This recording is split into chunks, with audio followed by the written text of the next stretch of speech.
That's Commissioner Neal there in the corner. He's one of our commissioners. We have 5 commissioners, yeah. That's Commissioner Neal. And there's Commissioner Washington. He's calling in.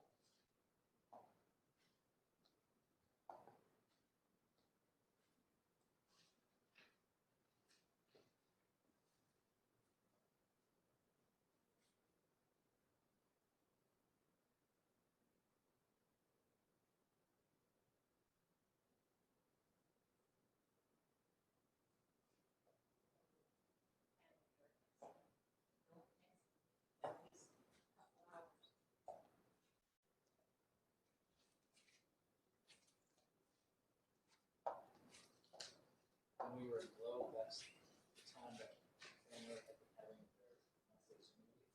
Oh, So I told them that I couldn't do it if we would have used my phone as a hotspot. If the text would have interfered with it, they sent me about 9 texts in that 40 minutes. that 40 minutes. And I don't know why they're all looking at each other on Zoom. Yeah. Talking to each other. Yeah. I don't know why they had to Text each other. text too. I know my son called when we were using my hotspot in Yuma. I mean, on a Globe. And it didn't interfere. Calling to tell me that he was going to the ball game, the DBAC game with his brother.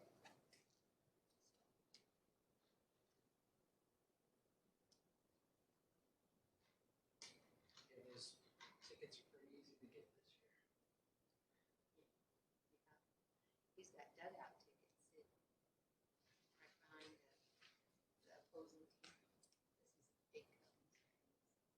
Oh, so he has season tickets behind the Cubs, or the opposing team's dugout. Even though he's a DBAC fan, Right. he's more Cubs fan. That's how I am too.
Signed by Michelle.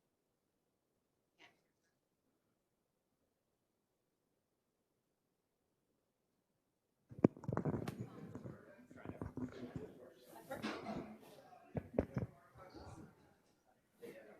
Okay, what about now? Can you guys hear me on WebEx? Okay, wonderful. Okay, so we are honored to welcome Mayor Nichols to come and stand and do the Pledge of Allegiance, and then he's going to do some opening remarks. But before we do that, I wanted to introduce our interpreters. We have a Spanish interpreter here, Angelica. She's over in the corner here. If anybody needs any interpreting services, please let me know. ¿Hay alguien que necesite intérprete? Por favor, dígame. Okay, at this point, we will ask Mayor Nichols to come up and say the Pledge of Allegiance. If you will, all please stand.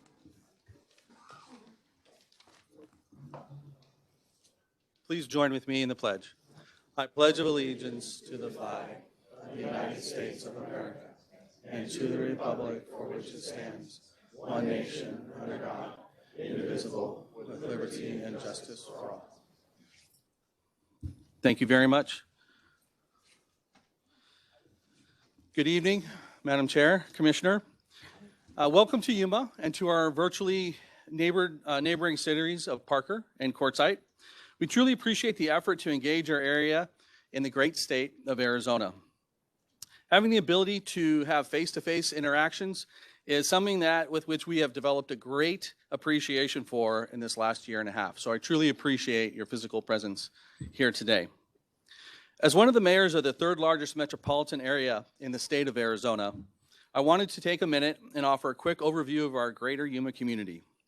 Agriculture is our single largest industry, representing 70% of our economy at $3.5 billion. During the winter growing season, the Yuma area produces 80% of the leafy greens consumed in the United States and Canada, utilizing 50,000 workers.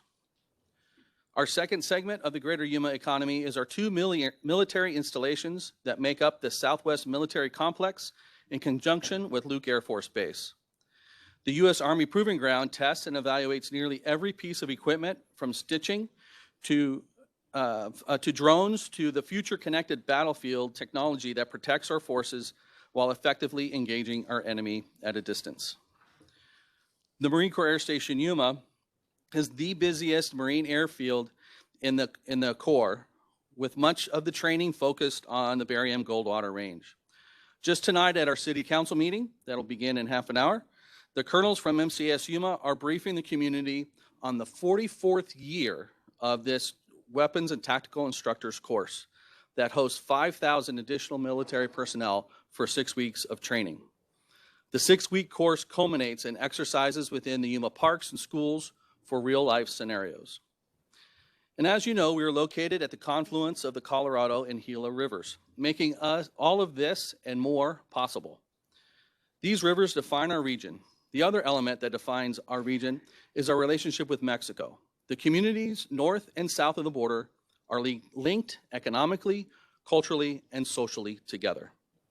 Again, thank you for coming to the Yuma area to understand our concerns and desires, and we will look forward to working with the Commission through this redistricting process. Thank you. Thank you very much, Mayor. We really, okay. Thank you, Mayor. We're very appreciative that you're here. I now call to order the next meeting of the listening tour of the Independent Redistricting Commission. I want to just say thank you all for being here. We appreciate your interest in what we're doing. We look forward to hearing from you tonight. We would like to remind you that COVID-19 is still prevalent, and we ask that you follow the Arizona Department of Health guidelines. If you're not fully vaccinated, you should wear a mask in a public space. If you'd like to participate from home, each of these meetings is being streamed through WebEx.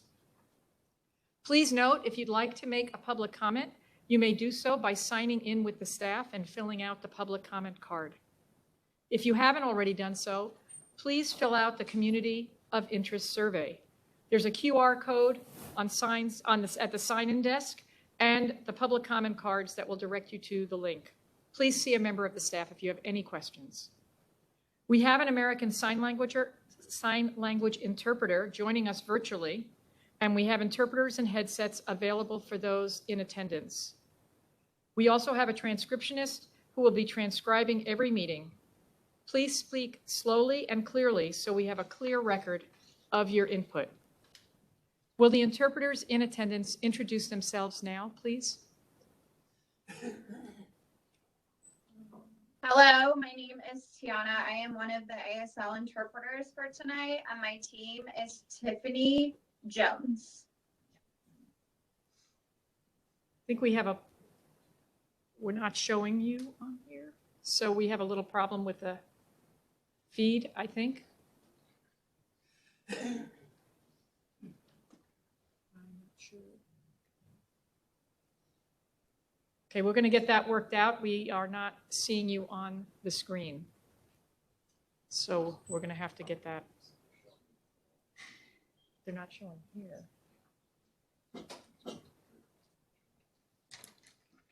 We're going to just hold for a minute while we get this taken care of.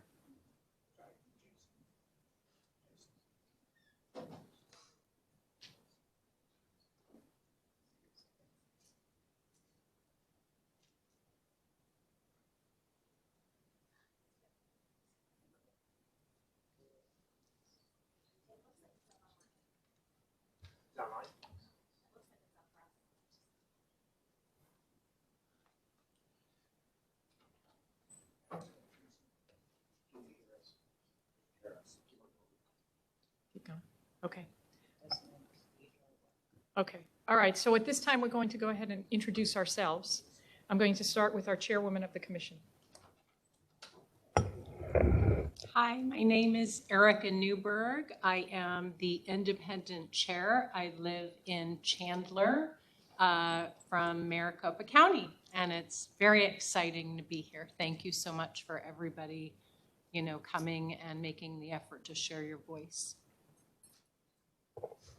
And my name is Shireen Lerner. I'm from Maricopa County and one of the Democrat representatives.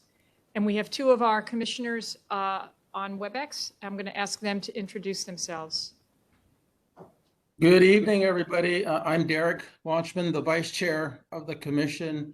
I represent the Apache County folks, and I come to you from Window Rock, Arizona, and I'm the Democratic appointee to the commission. Good evening, everybody in Yuma. Thank you. And my name is David Meal. I'm a Republican appointee to the commission, and I'm from Tucson, Pima County. And thank you all for being here tonight. Thank you, commissioners. Okay, now we're going to move to agenda item 2, which is a presentation on the process. First, we will start with a representative from our legal team.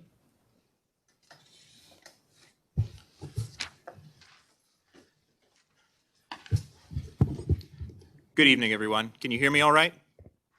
Great. My name is Sean Summers. I'm one of the attorneys for the commission, and I'm joined tonight by Brett Johnson, one of my colleagues, also at the commission, also an attorney for the commission. I'm with the firm Ballard Spahr. Brett is here from Snell and Wilmer. So I'm going to talk a little bit tonight briefly about what the IRC is, what it does, and what the rest of the process is going to look like over the next 6 months or so. So we'll start with the Constitution. That's always a good place to start. As you know, every 10 years, the Constitution requires the government to run a census and to reapportion representation based on the results of that census every year, or every 10 years, I should say. How the lines are drawn within each state, redistricting, is something that's left to the states. From statehood in 1912 until the year 2000, Arizona did what every state did at the time and what most states still do, and they had the legislature redraw the lines. So every 10 years, the Arizona legislature would draw its own lines, and it would also draw the U.S. Congress district lines. That changed in the year 2000 when the voters of Arizona passed Prop 106, a constitutional amendment to the Arizona Constitution that established an independent redistricting commission to draw the lines every 10 years. That's what we're doing here today. So the Arizona Constitution has requirements for what this commission has to look like. It has to have 5 members. No more than 2 members can be of any one party. There is an independent chairperson, and no more than 2 of the original 4 members before the independent chair is chosen can be from the same county. So the commissioners that are here, 4 of the 5, have introduced themselves to you already. You can see their names and what counties they're from and which parties they represent on the PowerPoint there behind me. As they're drawing the lines, the commissioners will be taking into account 6 goals that are laid out in the Arizona Constitution. First, districts must comply with the Voting Rights Act and the U.S. Constitution. Second, both congressional and legislative districts must have equal population to the extent practicable. Third, the districts should be compact and contiguous to the extent practicable. 4, the districts should respect communities of interest to the extent practicable. And that 4th piece is a large part of what we're here tonight to talk about, to get input from you as members of the public who will be living with these lines for the next 10 years, what your communities of interest are. And we'll talk more about that in just a moment. 5th, to the extent practicable, the district lines should respect visible geographic features, city, town, and county boundaries, and undivided census tracts. And then finally, to the extent practicable, competitive districts should be favored, where to do so would create no significant detriment to the other 5 goals. Those are the 6 goals that the Commission will be taking into account as they draw these lines, guided by the state constitution. So what is the process going to look like? First, July and August, the Commission is currently performing a listening tour all over the state. We were around all last week. We'll be on the road all this week as well. Mid-August, in a couple weeks, we will get the data from the U.S. Census Bureau. That's later than we typically would get it. The census was delayed this year because of the COVID-19 pandemic, but that should be released August 16th. Once the commissioners get the data, they will adopt what's called the grid map. The purpose of the grid map is to just wipe away whatever the lines were before. The commission has to start from scratch every 10 years. And the grid map, which is just sort of a map that contains districts of equal population and as compact as possible, but doesn't take into account any of the other criteria, that's what the grid map does. Then the commissioners will adjust the grid map. The grid map will change a lot. From September to October, they will develop draft maps. Once a draft map is adopted, there's a minimum 30-day comment period required where you as members of the public will have the opportunity to comment on the draft maps. And then finally, from December to the end of the process, the commission will adjust those draft maps and then adopt a final map. So, how can you get involved? There are 3 main ways that I want to talk about right now. First, all commission meetings are open to the public. They are streamed live at irc.az.gov/public-meeting, and you can leave comments there and watch the commission's meetings. Second, initial input on communities of interest. That's, as I said, what we're here tonight to talk about. Where are your communities of interest and where are they on the map? Third, comments on draft maps, both before the official draft map is adopted. We'll talk in just a moment about some tools that our mapping team has put together to help you submit comments on maps and your own draft maps, comments on the maps that the commission is considering, and then also comments on the draft map before it's adopted into the final map. And so with that, I'm going to turn it over to my colleague Mark from Timmins, who's our mapping team, who's going to talk about some of these informational and empowerment tools.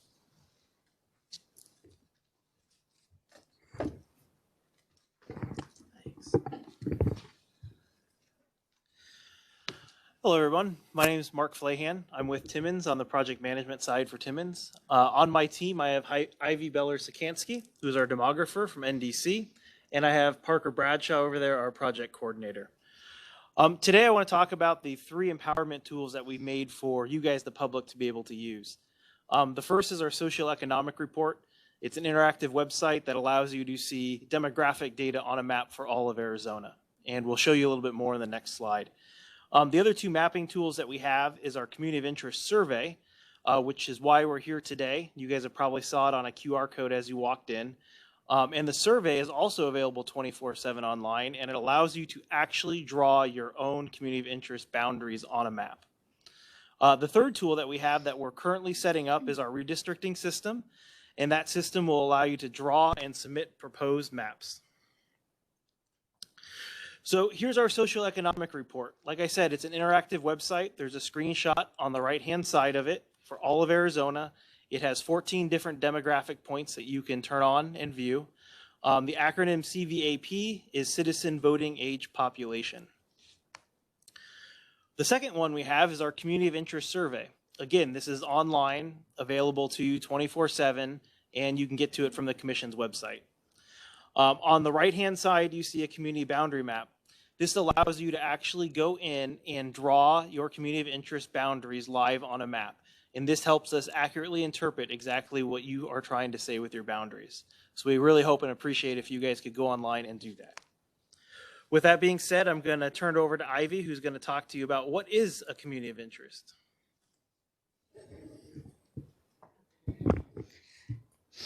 Thank you, Mark.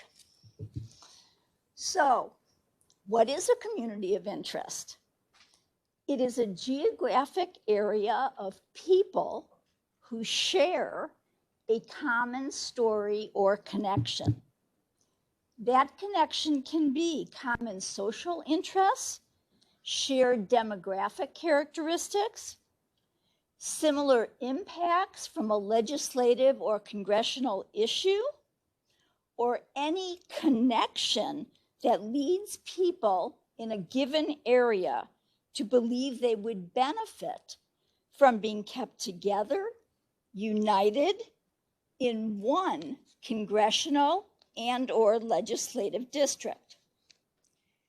This evening, as you think about your community, think about the factors that Mark listed on the community survey online, which says, think about you and your neighbors. Do you have similar jobs? Do you rely on similar public services? Belong to the same neighborhood associations? Are you impacted by some regional environmental concern? Is your community defined by similar regional land uses, transit concerns, languages spoken, community celebrations or traditions, or other similar issues or characteristics? Any of these characteristics can define a community of interest. Now it is your turn. As they travel the state on this listening tour, the commissioners want to hear from you. What do you want the commissioners to consider as they draft and ultimately adopt their maps? How do you define your community of interest? Using the various tools that Mark has described, and in your testimony today, we want to hear two things: what brings your community of interest together, and what are your community's geographic boundaries? Remember, the commissioners can incorporate your community into their maps only if you let us know where your community is on the map. Thank you for being here today.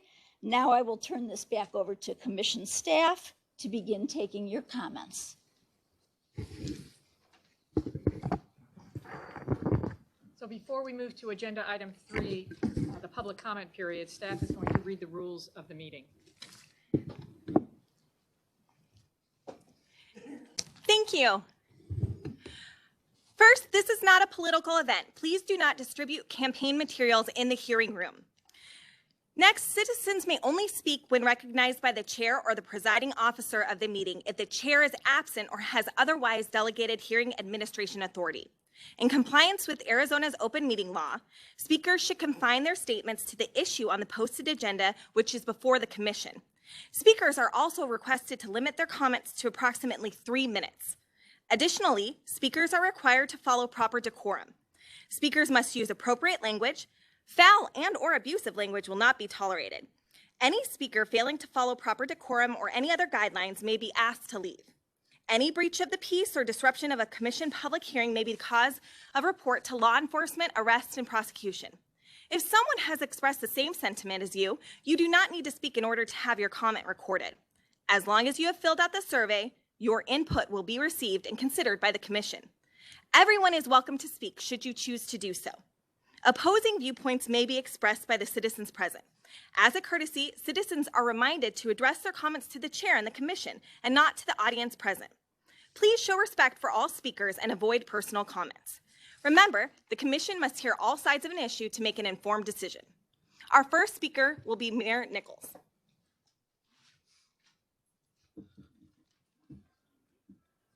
Thanks. Thank you. And again, thank you, Chairman Newberg and the commissioners for coming here this evening. We truly appreciate your time and your attention to the whole state of Arizona. I recognize the level of importance of your service to the state of Arizona, as redistricting is an incredibly important process for the future of Yuma. As a local elected official, I work with both our state and federal legislators on a very regular basis. The configuration of both the legislative and congressional districts determines the amount of engagement in communicating issues. With our 2 legislative districts, the majority of the electeds are from the greater Yuma area, so the base knowledge of issues are easy to communicate. The electeds from outside of Yuma can rely upon not only the local advocacy, but the understanding from their fellow electeds from Yuma. Therefore, I feel that the current legislative districts, as they're delineated, should be maintained with some minor variations. The utilization of Interstate 8 as a boundary will divide the community and should be avoided.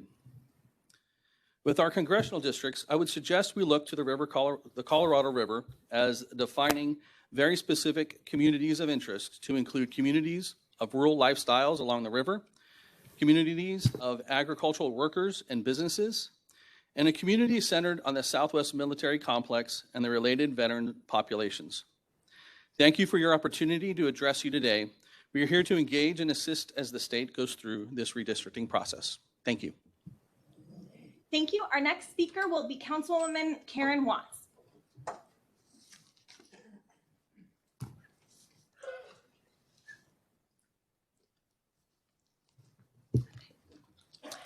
Thank you, Madam Chair, Commissioners. My name is Karen Watts, and I'm here to speak on behalf of my constituents in the city of Yuma. I have a unique position and challenge as a nurse practitioner serving the Yuma area for over 25 years and as an elected nonpartisan official since November 2017. As a nurse practitioner, I have spent a great deal of my professional career helping those on access insurance, which is for low income, and the underserved communities in the greater Yuma area. I am proud to be part of the multidisciplinary group that created Amberley's Place in the late 1990s for victims of domestic violence and sexual assault. And today I'm still the medical coordinator for forensic medical services. And due to the nature of services provided by Amberley's, I work closely with law enforcement agencies in the Yuma County. I have extensive experience as well with substance abuse patients and currently provide medical services for Crossroad Detox Rehabilitation that serves patients of all ages, or that serves homeless and low income. In addition, since 2007, I've been in private practice serving patients of all ages and economic status. This has given me the opportunity to interact with a diverse population and understand the variety of issues that are important to our citizens.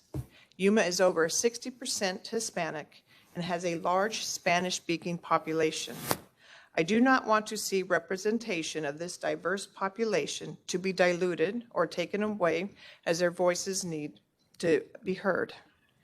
As an elected official, I see firsthand how important the agriculture industries and the military bases are to our economy to the economy of our community. Their voices as well need to be represented. I hope the IRC will view how important it is to have 2 legislature districts representing the uniqueness of Yuma County, as we have a diverse population and need our communities of color to continue to have representation. My hope is that the IRC will make fair adjustments without diluting the representation, especially to the communities of color. Thank you very much. Thank you. Our next speaker is Councilmember Gary Knight. Thank you, Madam Chair, Commissioners. Good evening. My name is Gary Knight, and I currently serve on the Yuma City Council and have for the past 8 years. I also serve on the State Transportation Board. I was Yuma's largest boat dealer for over 30 years, so I have a pretty good idea of river communities and what the river means to everyone along the Colorado River. I don't really have a problem with the legislative districting. I think we're fairly represented. On the other hand, the current congressional districting leaves much to be desired for us as a community. In my opinion, we need a single district that combines Yuma with the other communities along the river So it would be majority of La Paz County and Mojave County, in addition to the city of Yuma and the military bases. The military bases are extremely important. Agriculture is extremely important to all the communities up and down the Colorado River. So that being said, if we can also get the YPG and MCAS, which are basically MCS is in the city, and YPG is very close, and also include Luke Air Force Base, then we would have communities that have a common interest, and therefore we wouldn't be divided like we are now with communities that have absolutely, if you look at the way we're district now, we're district with communities that have absolutely no common features with us. They no commonalities. They just don't understand the river, except they want the water. But anyway, we just need a congressional district that will combine the communities with interest in the river, military bases, and agriculture. Thank you very much for coming to Yuma and listening to us tonight. It's much appreciated. Thank you. Thank you. The next speaker will be Supervisor Tony Reyes, followed by Danette Nichols, and then followed by Gary Snyder.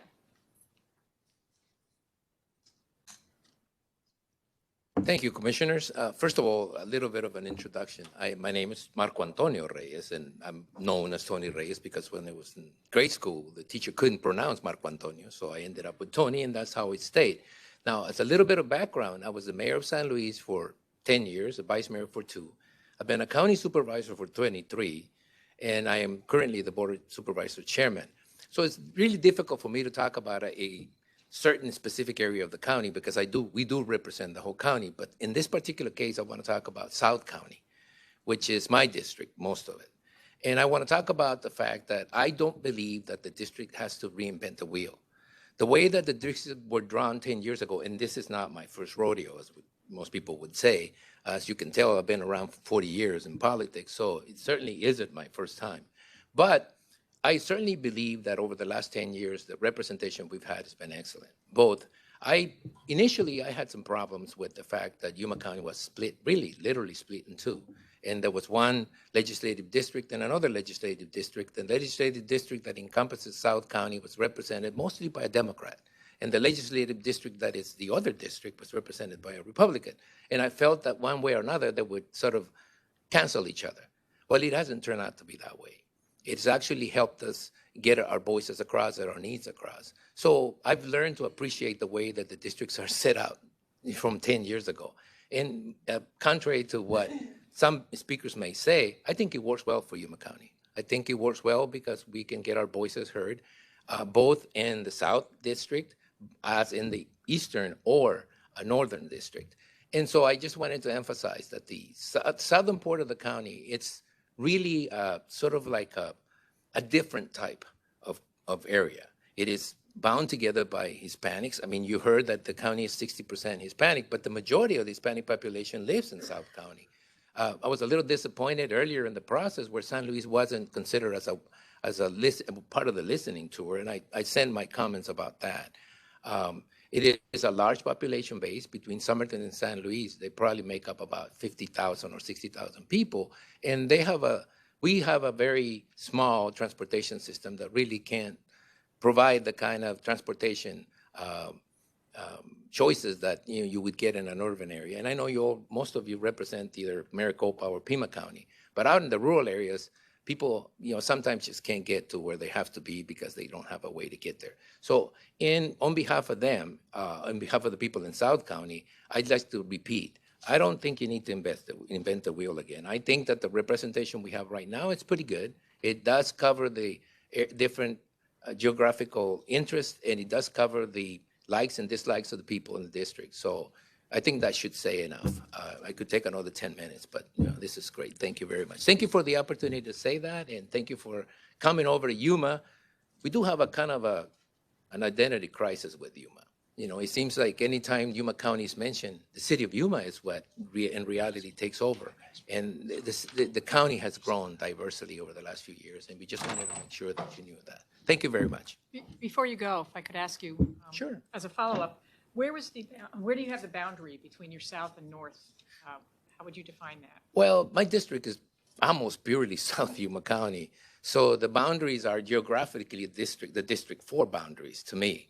But obviously, the city of Yuma has certain portions of the city that are mostly low income, mostly colored, and it's a certain area. And look, it's not unnatural. That happens just because of time and the way the growth is experienced. So I would say that South County is anything on the south of County 14 and on the west of Avenue D or C in this area, anything all the way to the river, anything all the way to the Mexican border.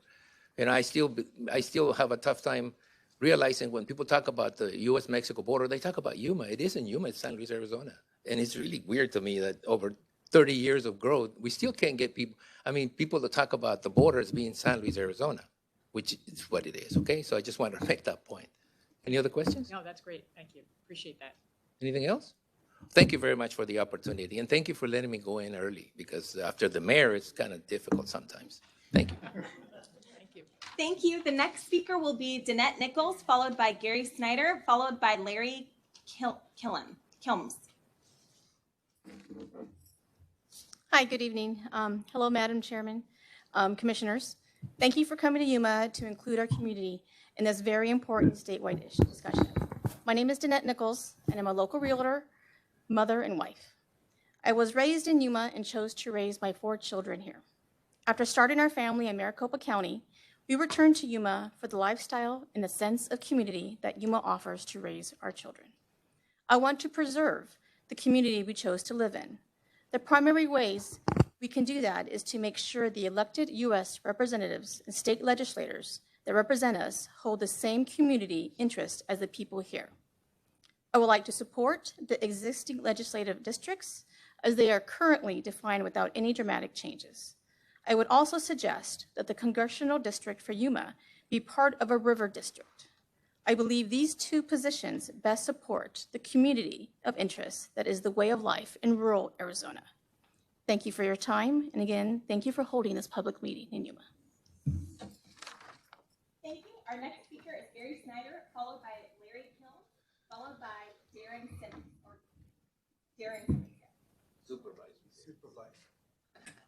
Good evening, Madam Chair and Commissioners. Thank you for coming to Yuma County. I do vouch, it would be nice for you all to take a yonder down to South County, which is Somerton and San Luis, Arizona with Gadsden. My name is Gary Snyder. I'm actually in the LD4 district, Congressional 3. I actually live in San Luis, Arizona with Tony Reyes. I'm here on the behalf of my city here in San Luis, Arizona to represent the change in 10 years. The change has developed. We have a lot of modernization. We have a lot of agriculture as well. We have a lot of taxis. We have a lot of small business workers, education, but most importantly, governmental employees.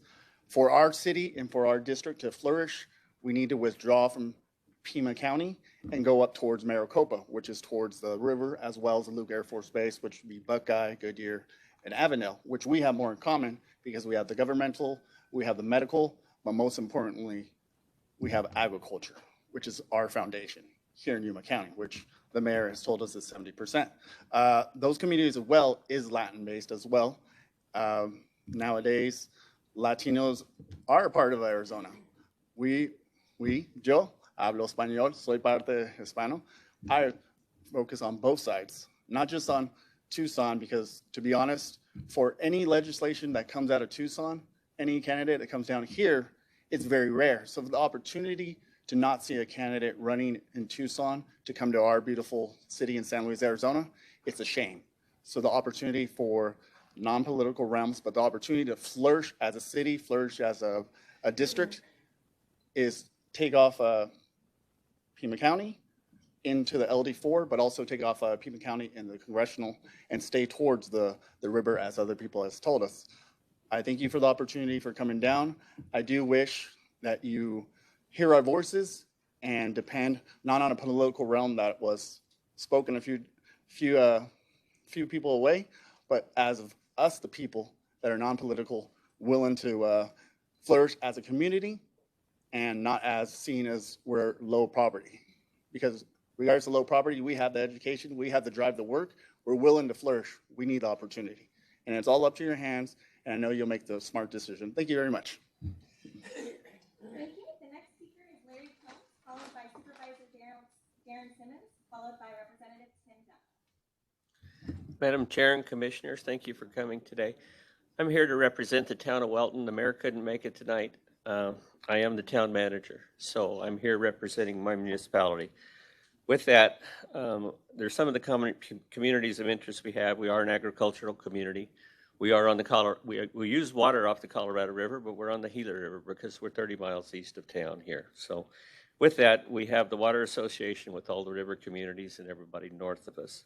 We also have the privilege of having YPG boundary is basically just north of town, and then the Barium Goldwater Range just to the south. So keep us in mind. Interstate 8 is an easy way to draw a line, but it goes right through the middle of my municipality, and I would hate to split my town in half. So I guess that's my main concern, that please consider that we are a municipality. We do have boundaries. Thank you again for your time. Thank you. Our next speaker is Representative Darren Simmons, and Supervisor Darren Simmons, and then Representative Tim Dunn, followed by Gilbert Hernandez. Good evening, Madam Chairman, members of the commission. My name is Darren Simmons. I'm the current District 3 Supervisor for Yuma County, which encompasses pretty much all of eastern Yuma County, to include most, if not all, the Yuma Proving Grounds, the Berry Goldwater Range, as well as a large volume of agricultural areas to include the Mohawk Valley, Dome Valley, and the North Gila Valley. So as you can tell, I've got a rather large district. With proper expanding growth of Arizona, mainly in the large suburb areas of Maricopa, Pima, and Pinal counties, it is important more than ever to ensure that rural areas of Arizona have an equal voice, even though they may not have the large population centers. As we have seen over the last few years, water has been becoming more and more scarce, yet this has not altered its consumption, but has significantly increased it. This mainly is due to the growth of the above-mentioned areas. If we don't have districts in place that will fight for the outlying areas of Arizona, these areas will die due to lack of water, to include our agriculture, as well as eventually the entire state. There will be no water unless we have legislative districts in place that will fight for it and not be concerned about the large metropolitan areas. Other concerns should include a district that encompasses the 3 main military bases in central and southwest Arizona. With government constantly looking at closing bases around the country, we need strong districts that can fight for the bases when needed to ensure they remain open for our economy, our state, and our country. Also, look at the boundaries as well. Don't divide cities into separate districts. Keep them together. Like Mr. Kilman said, with Welton, if you use the interstate, it divides a small city into 2 separate districts. So please avoid that. Let's see. Current lines seem to work well, but with Interstate 8 being so handy, you might say, as a line on a map, it will seriously divide communities, which I believe is not fair to those elected, nor the constituents we serve. In closing, I would like to encourage the committee to take a hard look at the districts, ensure that there is equal representation for all of Arizona. I would also like to thank the committee for caring enough to come out into the rural areas to hear our views and concerns. Thank you for this opportunity to speak today. Thank you. Our next speaker is Representative Tim Dunn, followed by Gilbert Hernandez, followed by Glenn Gambit.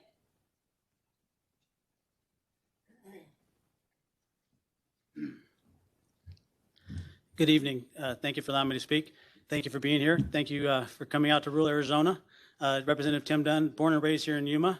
We have a farming operation and several businesses here and also in the West Valley of Phoenix. And so I really applaud you for getting out to rural Arizona and seeing what's going on because I'm a legislator, and as the legislator, I was elected by my peers to be the rural caucus chairman.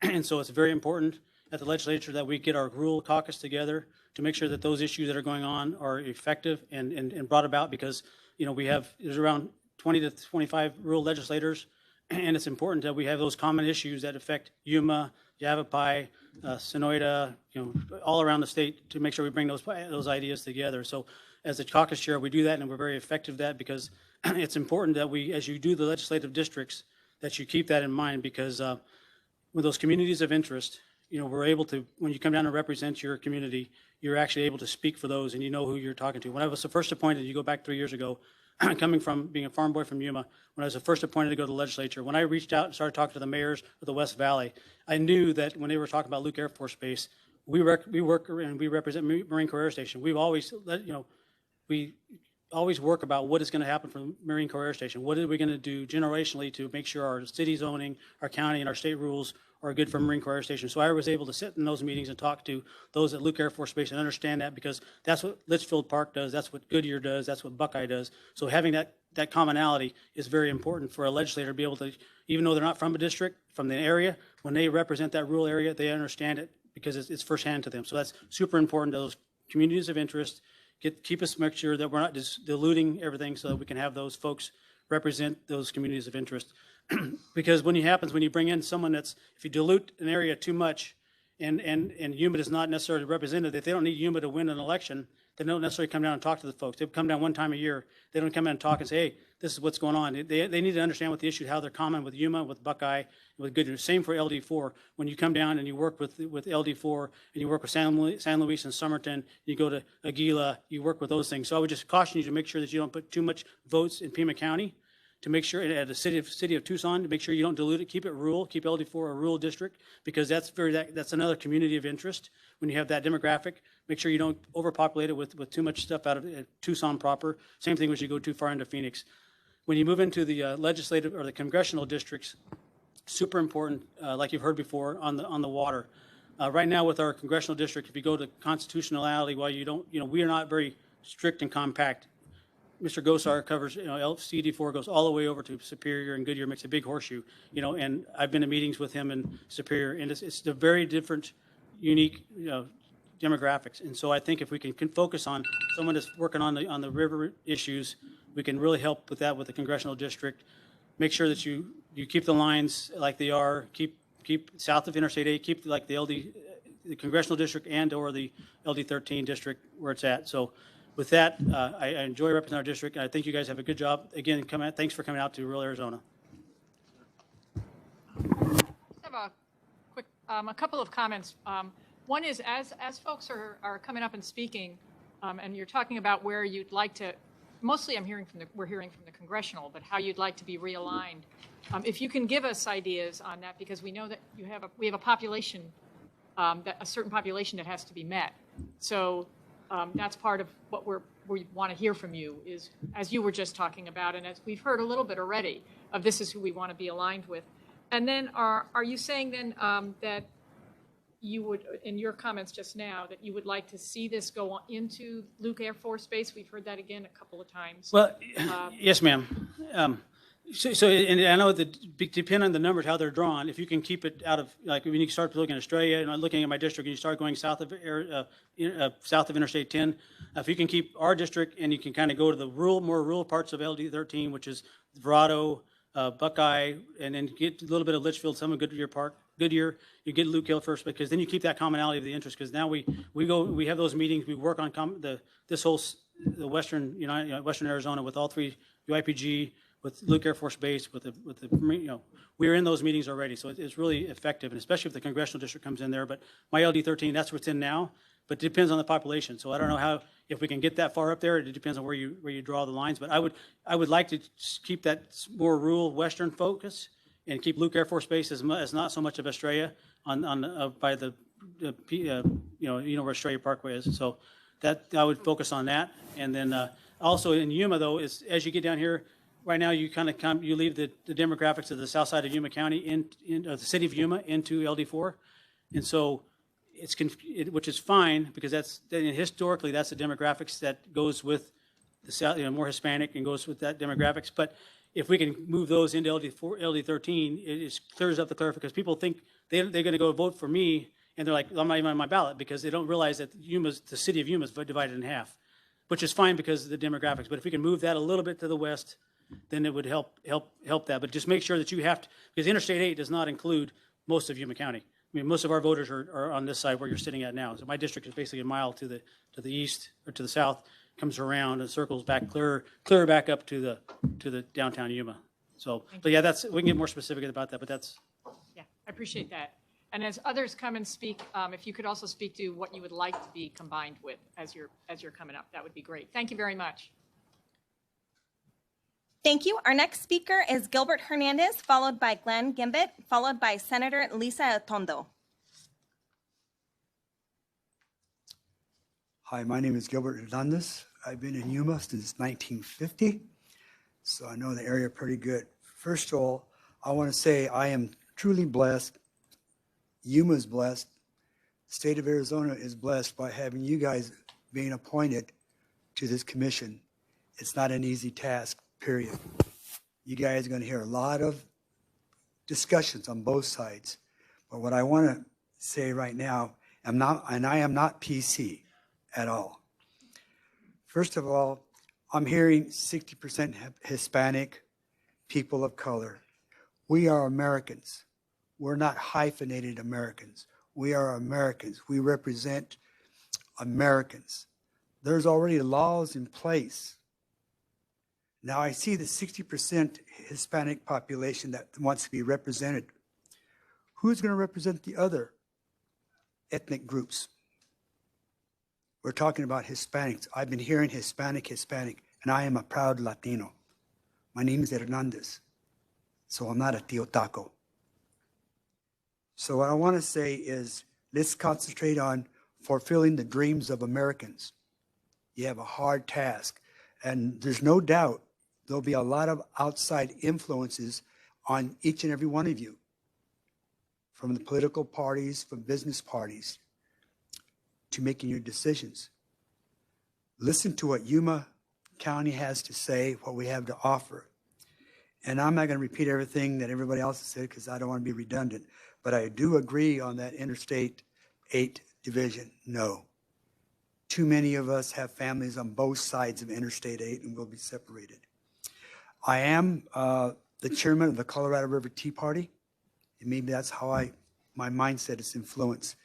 But again, we are truly blessed that you guys have been appointed to do this task. It's a hard and probably non-rewarding task. And I wish you all the best of luck. Consider us the Yuma County. Try not to be influenced by outside entities to push their agenda onto us. Thank you. Thank you. The next speaker is Glenn Gimbit, followed by Senator Lisa Atondo, and then followed by Carl Killer. Good evening, Commissioners. My name is Glenn Gimbit. I am the semi-retired city attorney for the city of San Luis. I'm now the part-time assistant city attorney for San Luis. I've been in Yuma County since 1976. I'm the lawyer you blame for the incorporation of Quartzsite. I have represented Apache Junction. I have represented Nogales, or as Kathy Conley at the League of Cities and Towns once said, Glenn, you haven't represented a normal city yet, have you? I want to echo the comments of my friend Tony Reyes. I was surprised when this commission chose to, on its tour, to choose 2,000 basically white people in Quartzsite over 60,000 in southern Yuma County. We are the fastest growing area in Arizona. San Luis is now 35,000 and growing quite rapidly.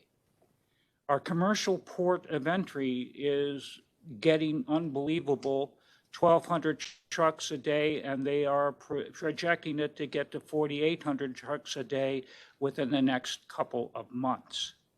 And that's the economic impact through the commercial port. What's southern Yuma County? Basically, the city of Somerton, the city of San Luis, and all the areas in between. It is 98% Hispanic, but as you can see, that's not me, but I am proud to live there and have been proud to live there since 2005. Yuma has always had a great cooperation regardless of who you are politically. It has always been Yuma first, party second. That's why while I'm a lifelong Democrat, my closest friends are Republicans. And we work very well because it's Yuma first. Please, as you see the elected people come in front of you, they are also of that stripe. They care very much about this community, and you have heard them speak very eloquently about it. Please keep Yuma as compact as possible. I don't mind 2 legislative districts, but please try to keep us as close and as tight as possible. We really don't have a lot in common with Tucson or Ajo or Tolleson or Avondale or some of the other places we have been thrown in with. You've heard several people talk about how their districts look very odd and are spread all over. Please don't do that. Please keep us as compact as possible. Again, regardless of whether you're Hispanic or not, we care very much about our area. We work very well together. Please keep us together. Thank you. Thank you. The next speaker is Senator Lisa Otondo, followed by Carl Killer, followed by Neil Bowman.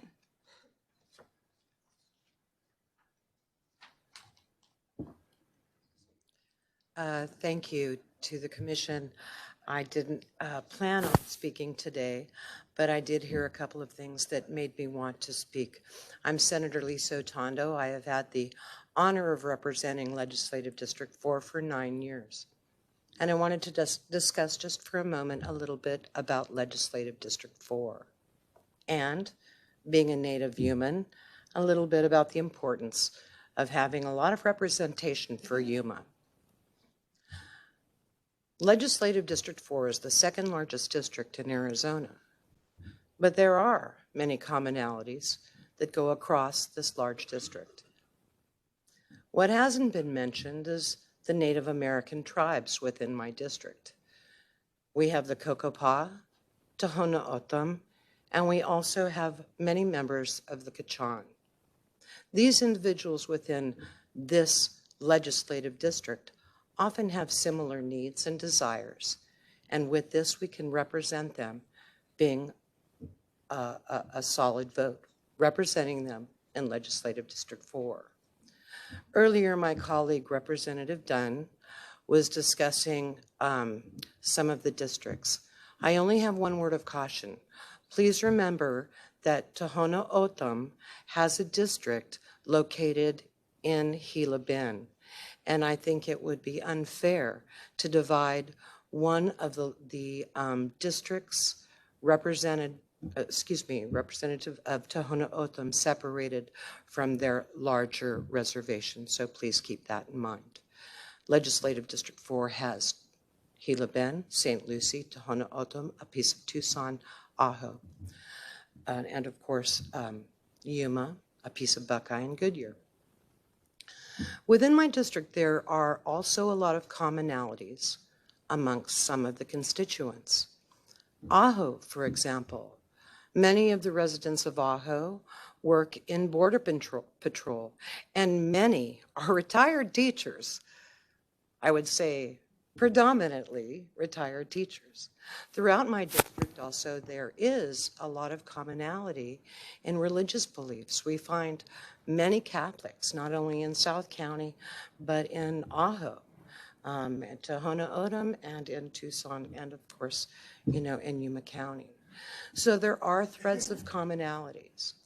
Lastly, I have had the honor of working on the Governor's Water Augmentation Innovation Conservation Council and also the Drought Contingency Plan. I cannot tell you the importance of the Colorado River for Yuma County, and I would like to respectfully remind all of you how important agriculture is in Yuma and the amount of money that is given to the state from agriculture here. We do feed the world, period. And the water is extremely important to us, not only for our growing communities, but for our military bases and our cities that reside within Yuma County. I can tell you that when we were in mitigation and the drought contingency plan, the voices from Maricopa and Pinal were very loud. But Yuma cannot be ignored. It cannot be ignored. And there need to be voices on the river, not only for the health of Yuma County, but for the health of the state and for the health of the river. I cannot say that enough. Thank you. I'm sorry. Okay. Oh, was that why? I'm sorry. I That was would it. go I off know. on the river. Anyway, Thank you very I didn't expect to speak, but thank you very much for listening. Appreciate hearing. Thank you. The next speaker is Carl Killer, followed by Neil Bowman, followed by Lynn Pancrazi. Sorry. Good evening to all of you. With corrections, my name is Carl Kaiser. I've been a Yuma resident for 67 years, and I have not any one clue why my Congressman Grijalva is in Tucson and I live in Yuma. The only reason I think that has happened is because on our last redistricting, we've seen a lot of gerrymandering. And I think you folks are smart enough, and I hope you will look out for the people of Yuma and all of Arizona and leave the gerrymandering at home. I think the Yuma needs to stay together. We need a good, strong rural communities to help protect Yuma. Thank you very much, and I want to thank you for coming down and visiting with us tonight. What you are doing is very, very important, and keeping us a good rural community is also important. And I'll say it again, I do not need to have my congressman in Tucson. He needs to be closer to me here in Yuma. Thank you very much. Thank you. Sorry, Mr. Kaiser. The next speaker will be Neil Bowman, followed by Lynn Pancrazi, followed by Bernie Quiros.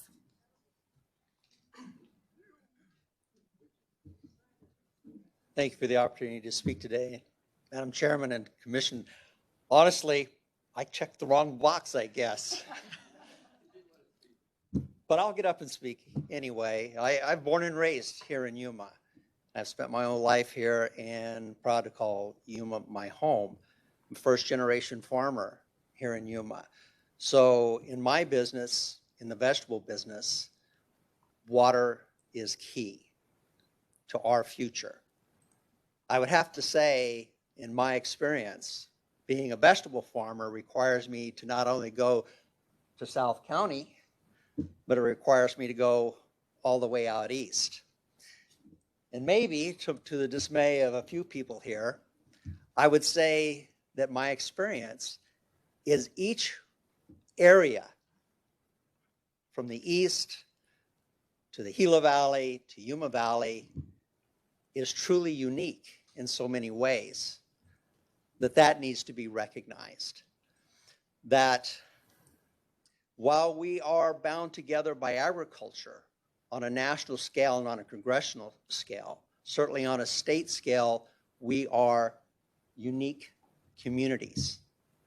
And we take a lot of pride in the uniqueness of that community, and we want to see those communities represented fairly. So I'm proud to do business everywhere. And it's been a pleasure to do business in Yuma. But my suggestion is congressional, we need to be bound by the one thing that drives our economy, and that's water. By the state, I love to see the uniqueness of the communities we have, rich diversity, something that this community should be proud of. Thank you. Thank you. The next speaker is Lynn Pancrazy, followed by Fernie Quiros, followed by Robbie Woodhouse. That felt wrong. It all depends on who you're talking to. I can still remember as a kindergarten teacher, I had a little boy who called me Crazy Pot instead of Pan Crazy, you know. So anyway, yes, it is Pancrazy. And first of all, let me thank you for being here. Let me thank you for being willing to serve, all of you. Your job is tremendous, and you have some very big decisions to make. And I thank you for being here and for listening to us and our concerns. Now, I am the County Supervisor for District 5, which incorporates most of this Yuma Valley. And before that, I was the State Senator for District 4. And before that, I was the State Representative for District 24, which was Yuma and La Paz. I can tell you firsthand that when the new district came out 10 years ago, I was a skeptic as to whether or not Yuma being divided would work. It has worked beautifully, and it helps us at the legislature because rural Arizona is underrepresented at the state legislature, and having 6 legislators who all represent Yuma County and who all work together for Yuma County helps rural Arizona and helps Yuma County. Now, you've heard agriculture is our biggest industry. It is the most important thing to this community. And having Yuma divided, but all the way up District 4, even it picks up a little bit of Pinal County, it's rural. Most of District 13, a good portion of it, is rural. It picks up Wickenburg even. So as long as when you're dividing these districts, if you'll remember that rural is important and keeping the rural communities together, dividing Yuma has worked beautifully and putting us into 2 districts, and it has allowed us to work together on both sides of the aisle. So I'm not going to go on because everyone else has said everything that I would like to say, but thank you for serving and thank you for coming down here. Thank you. The next speaker is Fernie Quiros, followed by Robbie Woodhouse, followed by Shayna Whitehead. Good evening or good night already. My name is Fernie Quiros. Welcome to the commissioners. I know it's a tough choices you guys are facing ahead, but to come in our community, one of the things that I wanted to make sure is that I think Tony brought it up. Southern community, yo soy hijo de inmigrantes. I'm a son of immigrants. My parents worked in the fields. As I look in the crowd, even earlier today before I left, I was at my sister's house. She just got home from the fields.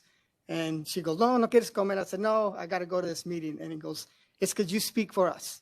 So we got to remember the communities that you guys are trying to divide or compact. It's the human entity that we also got to think about. I know we have a lot of issues of our economic, our growth, our water, but it's the individuals, the issues that affect these communities that sometimes are overlooked, from education, from the immigration issues, from minimum wage. My wife is a teacher for over 30 years. Those issues, our representatives who we have right now speak for us. And I'm proud that we have the districts that we currently have. And the reality is we have 6 individuals that represent this large community. 6, where before it was only 3. Now we're 6. And how Supervisor Lynn Pancrazy just stated, we work together. They fight for the issues. They're accessible.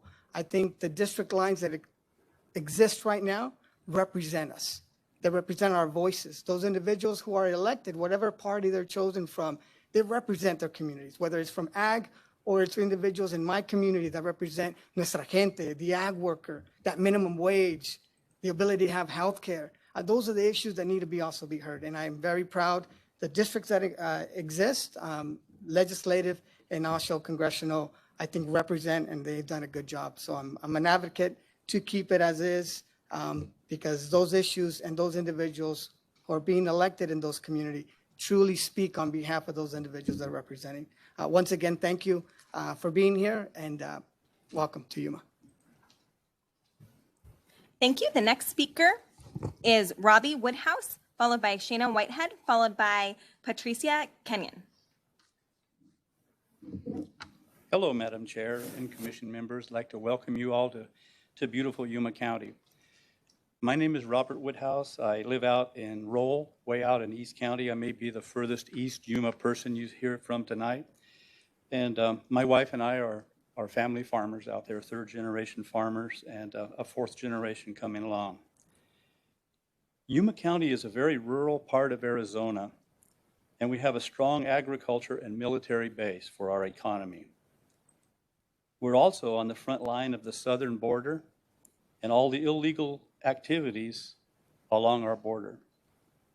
We also depend on the Colorado River to sustain our region. I would like to let you know I too believe the current legislative districts serve us very well. We've been able to elect strong representatives and senators to our state legislature.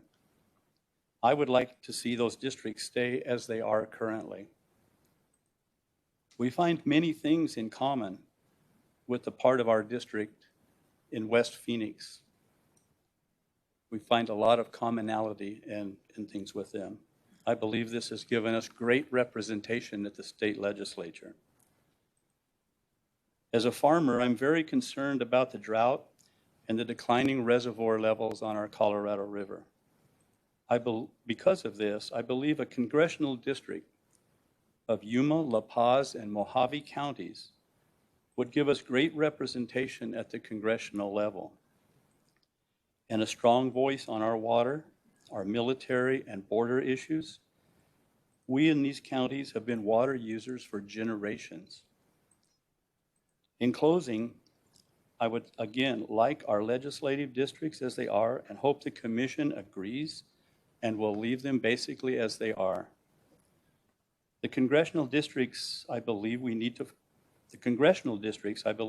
form a district of the 3 river counties in addition of the necessary population, possibly from West Maricopa County to meet your population requirements.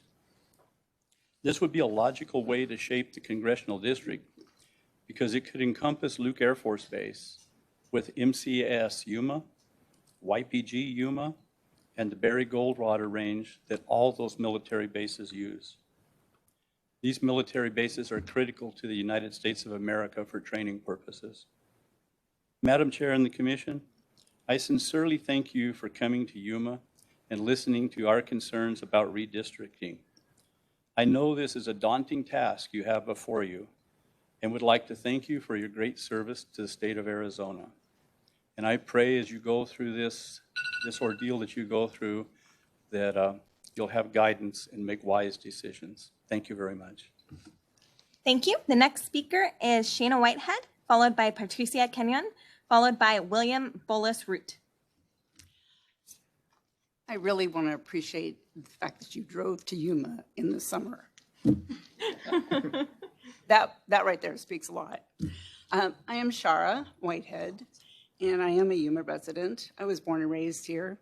The rural communities are really struggling. I mean, we hear a lot of voices back and forth. I work for the Yuma Community Food Bank, and I have bad allergies, so I apologize. I work for the Yuma Community Food Bank, and the district actually is right in front of my street, so I actually get to see both sides of the street, figuratively speaking. We serve all of Yuma County and all of La Paz County. Being a Yuma resident and a native, my parents worked in agriculture as well. This is back into the 40s and the 50s. What I really appreciate about your job is the fact that you get 10 years to be able to predict what we're going to look like. And I think it's a very difficult task. I think to what the other speakers have said, that the legislative district seem to be working very well, but I think the congressional district is not. And I think with the similar interests that we have, we don't want to lose our way of life. We don't want to lose our heritage because of lack of representation.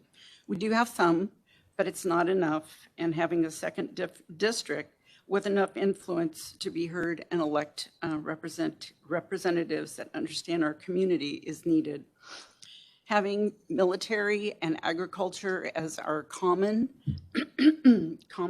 industries also helps us with our water issues as we go forward. So I appreciate the time that you came to Yuma and your forethought going forward. Thank you. Thank you. Our next speaker is Patricia Kenyon, followed by William Bolas-Root, followed by Rafael Fonseca. Good evening. I made a copy of my notes. Can I give it to someone?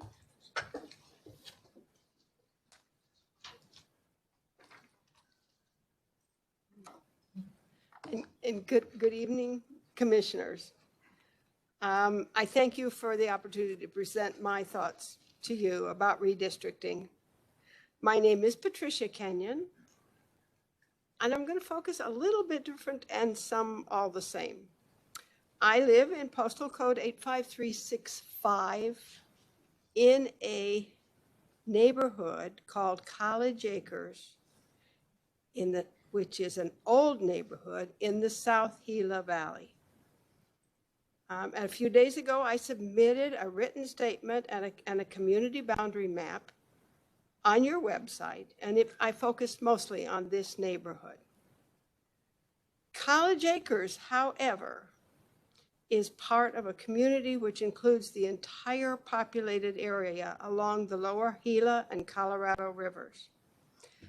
Our children go to the same schools. They share soccer and football and softball teams. They belong to the same 4-H, FFA, and FHA groups. We share the same public spaces for recreation, including hunting. We speak English, Spanish, and a smattering of other languages as our native tongues. Our employers include various city governments, Yuma County, large agricultural employers, as you've heard, YPG, MCAS, local retailers, and Arizona Western College. A few of us are retired, but not very many. And, as you've heard, we are all dependent for our survival as a community on the use of water from the Colorado and Gila rivers for irrigation and for household use. Our community does currently hold prior use rights under the Colorado River Water Compact that was first adopted in 1922. In this time of rapidly decreasing surface water flow, water use rights will become an ever-increasing point of conflict among Arizona communities. We need the advocacy of elected officials at all levels of government, some of whom have spoken to you already, acting to conserve our water and to protect our farming. We need a congressperson and legislators who will represent us, not who will be torn by differing interests in disparate parts of Arizona.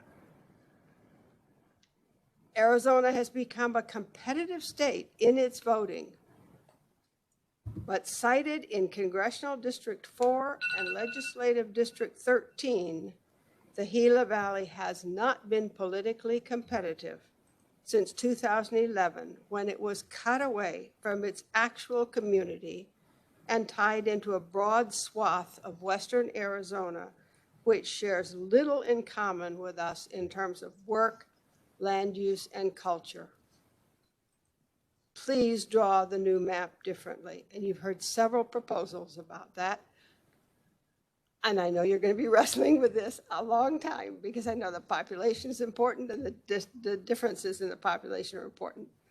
I thank you for coming to Yuma County, for requesting our ideas, and for your work to create district maps which are fair and which protect the voting rights of all communities in the state of Arizona.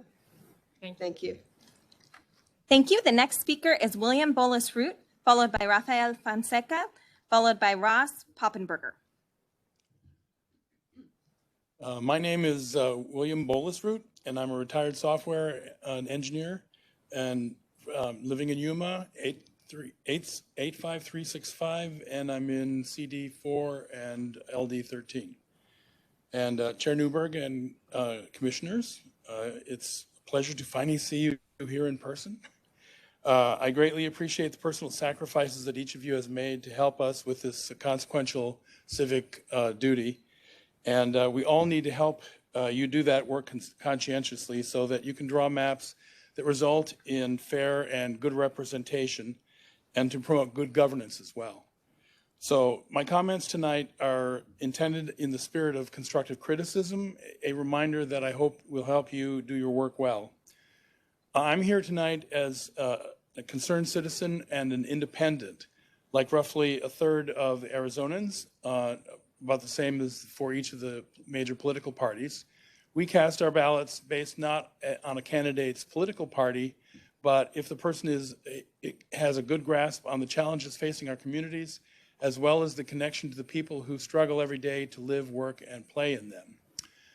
We ask how a candidate will be able to tap into the rich set of talents and skills and ideas that Arizonans have for solving those kinds of challenges and for making life better for us. All of us, not just Democrats or Republicans, but all Arizonans.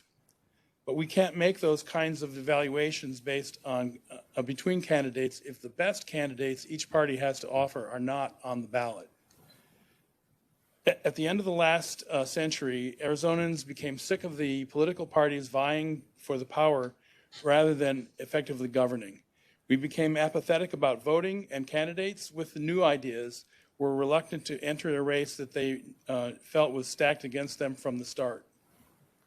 As a result, and as our framers fully anticipated in the Federalist Papers, the people took the steps necessary to take back the power that they had entrusted to their representatives. They passed Proposition 106. It pays to remember what those voters read at the top of their ballots that day. Quote, relating to ending the practice of gerrymandering and improving voter and candidate participation in elections by creating an independent commission of balanced appointments to oversee the mapping of fair and competitive congressional and legislative districts. Fair and competitive districts, districts that are responsive to voters, to the will of the people. That's the vision that voters had, and that's what you're tasked with making a reality.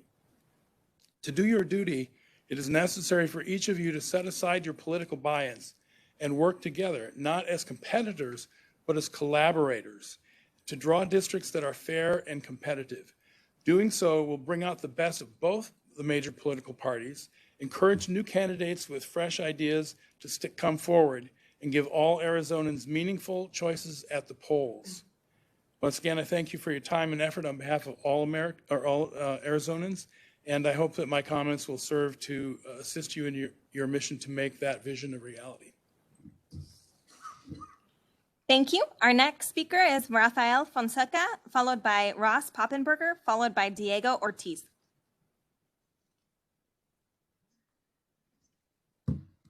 Hello. Yuma County is notable for being a minority-majority county, for being a bilingual border community, and it's very famous for its agricultural community and for being the death place of Cesar Chavez. To me, I used to live on one of the streets that bordered, that had it was like one of the congressional border, it was like one of the streets that had like the congressional border. And to me, it was shocking that if I stood on one part of the street, I was represented by one of the most progressive members of Congress, one of the longest serving Hispanic members of Congress, notable for his fight for climate change and his fight for indigenous communities. And if I stood on the other side of a road, I would be in the district of one of the 14 white men who voted against Juneteenth, a notable climate change denialist with links to QAnon, and a spreader of COVID misinformation. And recently he became notable because he's been spreading, he tried to create the Anglo-Saxon caucus, and obviously has links to white supremacists. And it seems like every 2 years his brothers come up to speak against him and make television commercials for him. Do we really want a person like this to represent the entire county? I really like how the lines are right now.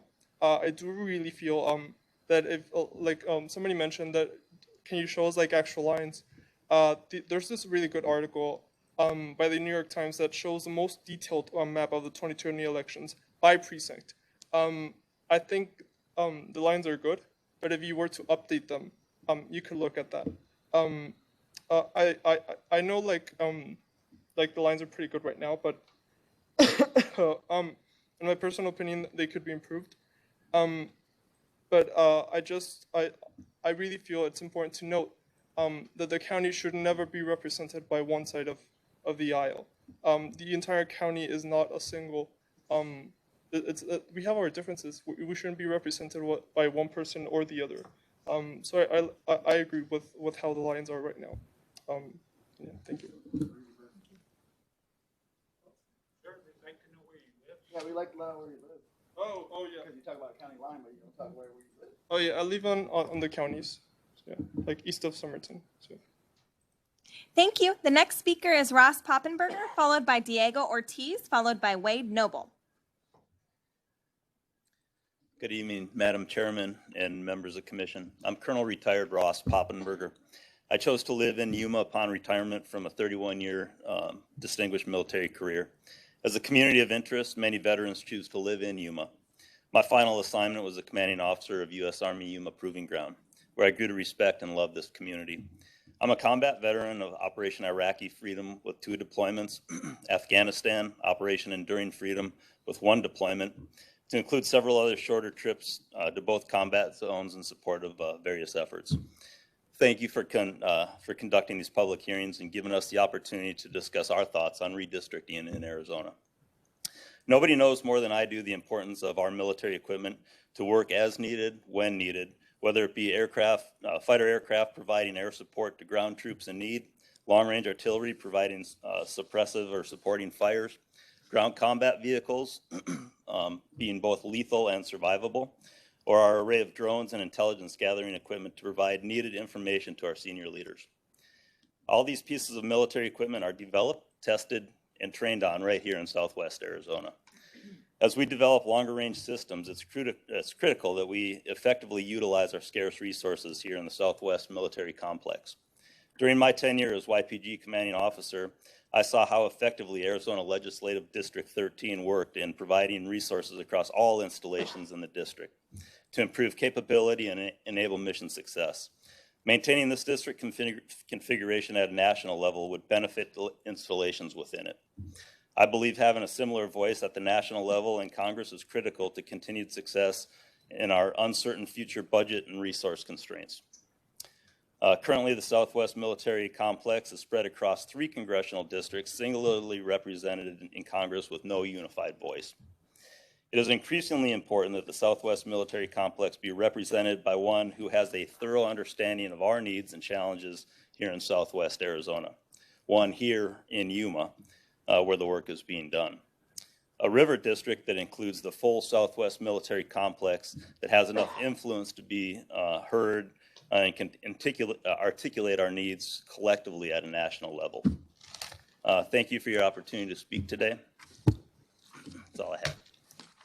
Thank you. Our next speaker is Diego Ortiz, followed by Wade Noble, followed by Cora Lee Shiganti.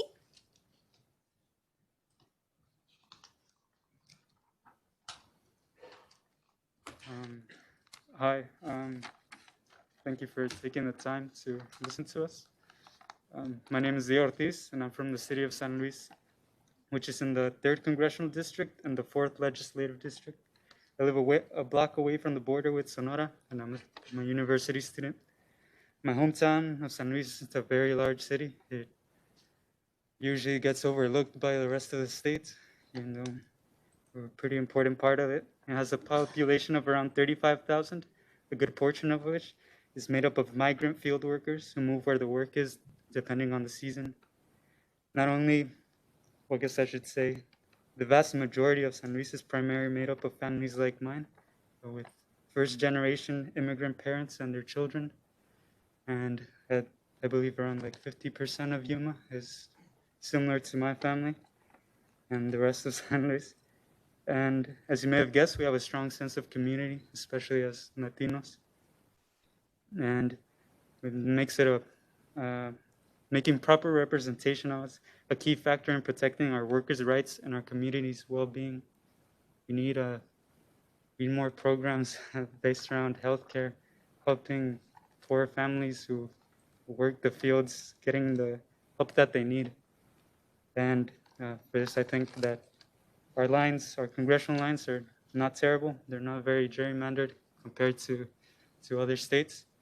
And I'm proud of that, but I do see a bit of a problem with the Yuma itself being split in half, or maybe not in half, but at least a portion of it split between two districts. I think we all look the same, we have the same culture. We should be represented more equally, a more compact district. I think that's all I have to say. Thank you. Thank you. Our next speaker will be Wade Noble, followed by Cora Lee, followed by Robin Stallworth-Phuket. My name is Wade Noble. I live in Yuma. Madam Chairman, members of the Commission, thank you for taking your time to be here today. I am General Counsel for 4 of the 5 irrigation districts located in Yuma County that provide irrigation water for the agriculture industry that is world-class and feeds, as was earlier mentioned, the United States and Canada during the winter months with those wonderful salads that you eat. So for us, the issues that you've heard today, at least 2 of the 3 that are very important, like agriculture and water, are primarily the ones that I deal with on a daily basis. With regards to the legislative districts, there are 3 issues that have been repeated: water, agriculture, and the military complex in the southwest of Arizona. Not going to repeat what you've heard many times, and that is we kind of like it. We want to keep the districts relatively the same. On those 3 issues, the legislative districts work well. It's somewhat of an anomaly to come to a community and hear them say, we like 2, we don't want to be 1. Well, we do like 2, and we work together. Now, you may think that after this meeting closes, all of us are going to go outside, join hands, and sing Kumbaya. Doesn't happen that way. But what really happens is, when it's time and we have contested elections, they're hotly contested. Otherwise, on those issues that are important to us, we work together. And so, keeping the districts relatively the same would be worthwhile for us. We work well with Western Maricopa County. We've been able to get good representation when our representatives have been from that area. We work well because we send good people up to them and they recognize how much we can do with them. So agriculture and water and the Southwest Military Complex are important to Western Maricopa County as well. Let's talk about the congressional districts. Perhaps we're a little bit different when we come to the congressional districts, because we do favor a district along the river that would give us greater representation on the water issues in Congress. Now, we have good representation now. We suspect that things are going to change, and if they are going to change, we ask you to change them to give us a congressional district that is mostly rural western Arizona and borders the river. That's the commonality. That's the community of interest that exists. And those in drought, those type of issues become extremely important. They are extremely important right now, and we are fighting over them to a great extent. And we need someone that understands rural Arizona, that can take it to Washington and make sure that voice is heard. Again, we appreciate your coming here. We appreciate the opportunity to speak to you, that we are speaking with one voice not a blue voice, not a red voice, that we're speaking with one voice is extremely important and perhaps a bit unusual. Thank you. Thank you. Our next speaker is Cora Lee, followed by Robin Stallworth-Bouquet, followed by Laura Noel.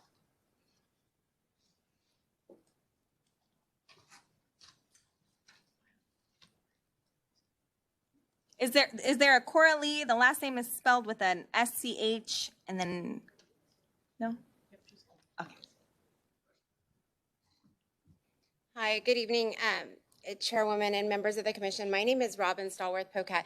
I saw Corley leave, so. Oh, perfect. Yeah, thank you. First, thank you for holding the meeting and others like it across Arizona. I felt a sense of pride in Arizona that we were seeing these meetings set in rural areas for the work that you'll be doing moving forward. I think that's important to all of the citizens of Arizona to see what an important topic this is and the efforts that you're making to hear public input. I was born and raised here in Yuma. I'm proud to have started my family and raised my children here. Yuma County is, of course, a unique and vibrant community, and you've heard the importance of the agricultural community as well as the military community. Throughout Arizona, you will often hear that many communities share strong bonds, and the livelihoods of those communities of interest should be protected through this process, and you've taken great care to do so to ensure that representation is not diluted. I'm currently serving my 4th term as county recorder here in Yuma County, so trust and confidence in our elections is extremely important to me, and working in election administration and with the voters in our county, it's evident that a common feeling amongst all voters is their desire to feel that they have a voice. The confidence that can bring to a voter will propel interest and participation, and any perception that the voice of rural Arizona is diminished by dividing communities of interest would be detrimental to the strong ties that bind Arizona's legacy. The Arizona legislative districts in Yuma County serve communities of interest very well, both in the southern area of our county and a 2nd district along the northern part of the county and the rural western areas of Maricopa County, of course, in consideration of population. I have enjoyed working with all of the state legislators in both of the districts, and I am quite proud of how they have continued to work together as well. Yuma County has also been well served having 2 representative congressional districts, yet communities of interest would be best served to look at the lack of compactness in Congressional District 4. As an increase in population continues in Arizona's larger counties, it is critical to ensure that the rural communities retain that voice on a federal level. For instance, there is an equitable balance of interest between northern Yuma County and the fast-growing area of western Pinal County, as currently represented by that district. Yet there are common interests between northern Yuma County along those river communities, as you've heard much about La Paz and Mojave County, and the rural western areas of Maricopa, where it's vital to retain a strong voice on the water issues that directly impact these communities of interest. I urge you to keep supporting keeping together those unique communities of interest, both in the southern part of our county and the northern part, to ensure that Yuma County continues to be well represented. I commend your diligent efforts to provide rural Arizonans the opportunity for input on this important topic, and I think you are providing a great example as we look forward to the future as it relates to voter participation. Thank you very much. Thank you. Before you leave, I just have a quick follow-up. Since you're, as county recorder, you're dealing with a lot of precincts. Do you see the precincts as communities of interest, and how do you see the IRC being involved in some ways with, identifying precincts as communities of interest? I would say I would say that it is difficult oftentimes to consider that, because we have the precinct lines are drawn with consideration of school districts and jurisdictions and any annexations, that type of thing. One thing I think is confusing for voters is how many precincts we have. So oftentimes, if you live on one side of a residential street, your neighbor across the street may possibly be in a different precinct. And I do understand the confusion with that, but I am excited to see the work that our the redistricting advisory committee that the Board of Supervisors has put together recently, and the work that they'll do, because that confusion causes a lot of I guess, kind of a feeling of discouragement when people come to vote. There are precinct parts within the precincts, and most of those are special districts, similar to Mr. Noble's comment on irrigation districts. Those run right through, of course, congressionals and cities and towns, that type of thing. So hope that makes sense. Thank you. Yep, it does. Thank you. Thank you. Our next speaker is Laura Knoll, followed by Daniel Ortiz, followed by Phil Townsend. Hello, my name is Laura Knoll. I'm the superintendent at Somerton School District, but I live in Welton, 85356. So I work in 85350. And I would like to speak on the part of education. I was born in Buckeye. I was raised in Glendale.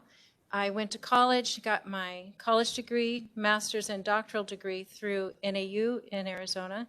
And I've worked 19 years in Welton as a school superintendent of a small district. And I worked the last 6 years as a superintendent in Somerton School District, which is a medium-sized school district. And when I was I live in Welton, and when I was superintendent at Welton, we would have the legislators come through to do their little tour and give us their spiel. And I was very discouraged because I felt like these people who were coming from, to me, Phoenix area, they really did not understand us in the small school districts. They did not understand our community. They would breeze through and go into Yuma and have whatever talks they had there, but they never advocated for us. I felt they were very disconnected from our needs. Then when I came to Somerton, there were new people elected, and we needed to build a school. And we didn't have enough money to build a school, so we went to the School Facilities Board and were approved to build 2 schools. But the money that was appropriated was not enough. And so we had to go to the legislature to get money. All of a sudden, I became acquainted with the legislators again. And there were 2 districts to work with because we're, Somerton School District plus the Yuma area. So what ended up happening is that we had 6 people fighting for us in the legislature, plus others that recruited because they were school people seeing what our problem was. And by having these people in 2 legislative districts on all different committees, throughout, they were able to protect us and make sure that our legislation got through and we got our funding. So we're in the process of building the schools.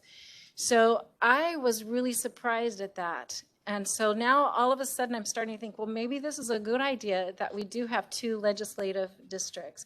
However, the problem is those legislators who end up coming from big cities trying to understand what we're doing. So in the congressional district, if you have someone who's out of the Tucson area and they're going to be representing the more rural Yuma and Yuma area, there's a disconnect there.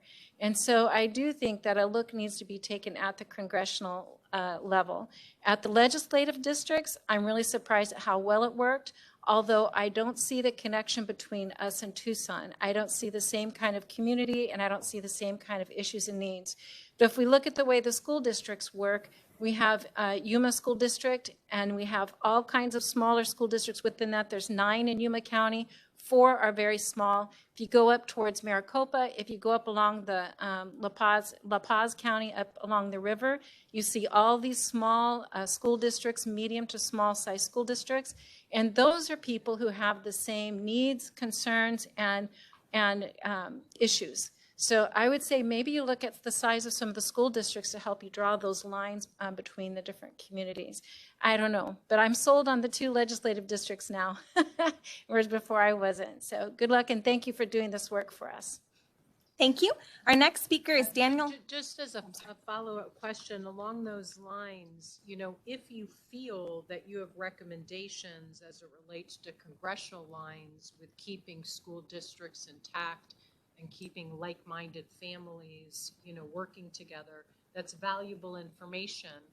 And so, don't underestimate your contribution and maybe submit some maps. All right, I'll take a look at the maps. I didn't think of doing that before I came tonight. Thank you very much. I'll do that.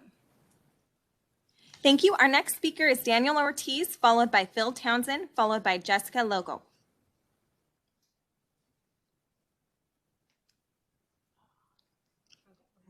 Is there a Daniel Ortiz? Okay, our next speaker is Phil Townsend, followed by Jessica Logo, and our last speaker of the night will be Ken Rosevear.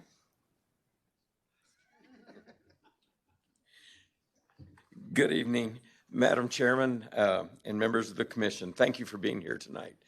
We really appreciate it. My name is Phil Townsend and I live in Yuma. My wife and I own an agriculture business here in Yuma. We appreciate the fact that you're going to the rural communities and conducting these hearings and giving us an opportunity to discuss our thoughts on redistricting in Arizona. When the Independent Redistricting Commission was created by Proposition 106, the intent was to remove the redistricting process from the legislature and to improve voter and candidate participation. Thank you for this opportunity to participate. With most of Arizona's population growth occurring in central Arizona, especially in Maricopa and northern Pinal counties, it is increasingly difficult for more rural communities to have a voice in our state legislature and Congress. That is why it is increasingly important that communities with similar interests remain together. It would be sad to lose our way of life and Arizona heritage because of a lack of understanding and underrepresentation. We are currently reasonably satisfied with our representation in the state legislature. A minority-majority district in the southern portion of Yuma County, and a district that allows Yuma to have enough influence to be heard and elect representatives that understand our community in the second district, which is LD 13. This represents our community well. The agriculture and military industries in Yuma County are common interests with western and more rural Maricopa County. Item 14C in Proposition 106 states that districts that shall be geographically compact and contiguous to the extent possible. Our current Congressional District 4 is anything but that. Having Yuma County represented in Congress by 2 members of Congress also makes sense. 1 member of Congress representing our southern border and 1 representing the northern portion of Yuma, La Paz, and Mojave counties to the north, going into rural western Maricopa County would give us a strong voice on Colorado River and military issues. The current boundary dividing the districts in Yuma County, roughly coming into Yuma County along the Berry Goldwater Range, not Interstate 8, going west along County 14th Street to Avenue D, north to 24th Street east of Pacific Avenue, then north to Interstate 8, following I-8 to the California border, gives Yuma County enough population in these districts to at least have some voter influence. That obviously can be changed to population, but that does a good job of breaking the district down in Yuma County. With that, thank you for the opportunity to speak, and thank you for traveling to Yuma today. Just a follow-up. I hope Yes. you can submit a map with that outline. Okay. If it's possible. That's the current legislative. Oh, you just want to keep it the same? That's the current legislative. That can be made, but that is really a good dividing line coming in Berry Goldwater down County 14. Okay. I just wanted to make sure if there were any changes. Thank you. So, okay, thank you. Thank you. The next speaker is Jessica Logo, and followed by Ken Rosevear. Oh, my name is Chair. My name is Jesse Lugo. I'm a PC 28, sub-county. I'm 100% Raúl Halva. I'm a blue. And I like the same district they are right now. Why? Because I support my candidates in Yuma County, sub-county, Somerton. I support supervisors, city council, school members. And that's my job, getting PCs to work and look for those people registered to vote for elections, okay? So it's gonna be hard for me to you guys change the districts if my supervisor, District 4, run 8, and Tony Reyes, District 1, sub-county. And I have a lot of candidates, Limber Crassi, Lisa Tondo, Charlie Fernandez, and so, okay? And thank you for doing that, because I need to learn more. Because doing campaigns is not easy. It's hard, okay? districts, school district, they're different. You see, it's different districts in Yuma County. I'm from District 32, Gadsden District. Okay, but I support people, they do the job, and that's where it is. And somebody said he eat a lot of tacos. I don't like tacos, I eat steaks. Okay? And I'm blue, and 100% people from the border, they come to the counties, I'm not gonna say Yuma, to the county to work in the fields. We are number one in lettuce, melons, and everything. I support the owners from the ranch because they're number one in Gadsden. I live in Gadsden, Coral Street, Highway 95. Okay? But I'm of District 1, and I support all the people from Blue. And I support 100% Raul Halba. Somebody said, like Raul Halba, but that's my candidate. Okay? Thank you. Thank you. But really, I need to learn more. Why? Because my volunteers need to know where we're going. Okay? Well, Thank you. Please have them take a look at our website Thanks. and get involved with that. Thank you. Thank you. Thank you. Our last speaker of the night is Ken Rosevear.